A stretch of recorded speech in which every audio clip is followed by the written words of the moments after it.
Let's take a look at some basic masking, see what a mask actually does for us.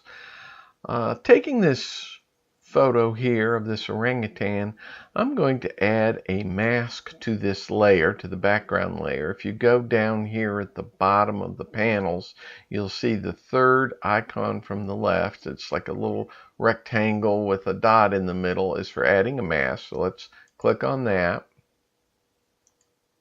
And what we get is a white mask.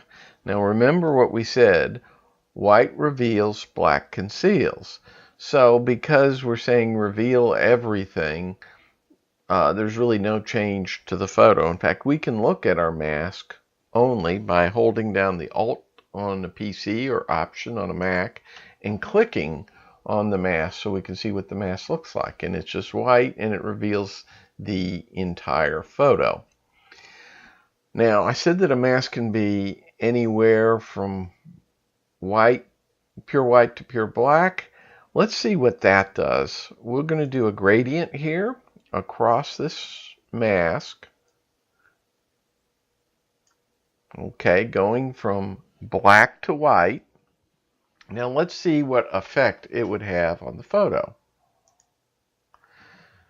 As you can see here, going from the blackest part, it is concealing all of the photo, and since I don't have any other layer, it's just showing the transparency, all the way to white here on the edges where you can see the entire photo. Well, in the center, we have a varying gray value, so it will create different opacities. So we can see it from white revealing everything to black concealing everything. Now let's look at something a little more practical to demonstrate this. Let me delete this mask here. If I right click on the mask, delete layer mask, I've got my photo back.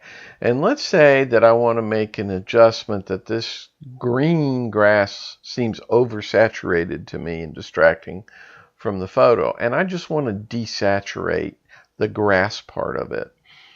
Well, we have some layer adjustments that we could do, and one of them is hue saturation.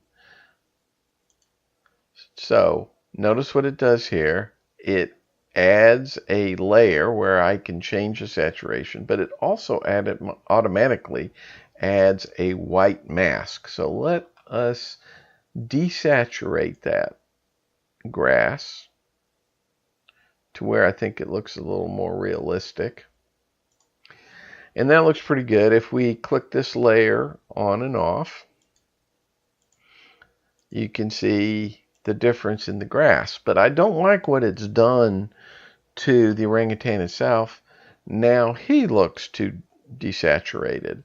What I can do is use this mask to bring back the saturation of the orangutan by painting over the orangutan in black, because black will conceal the adjustment I just made, the saturation adjustment. But I thought the orangutan was a little too oversaturated also. So what I'm going to do is I'm going to select my paintbrush here. I'm going to make sure that the opacity is set to about 50% or so. And make sure that black is my foreground color. So I'm going to paint on this mask, make sure the mask is selected. And with my paintbrush, I am going to start painting on the orangutan only. And you can see that it's getting a little more saturated, not as saturated as it was before.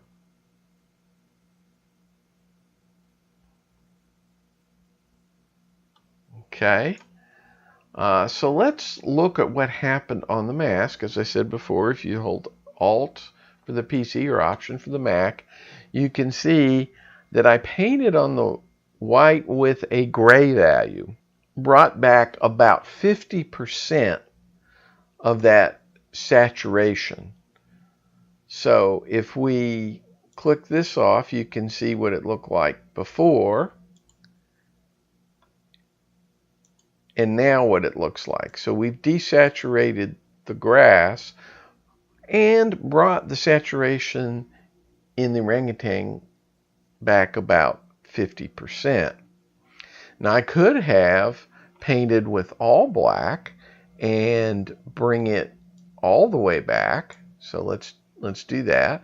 Put my opacity up to 100 and my foreground is black, so that should be black.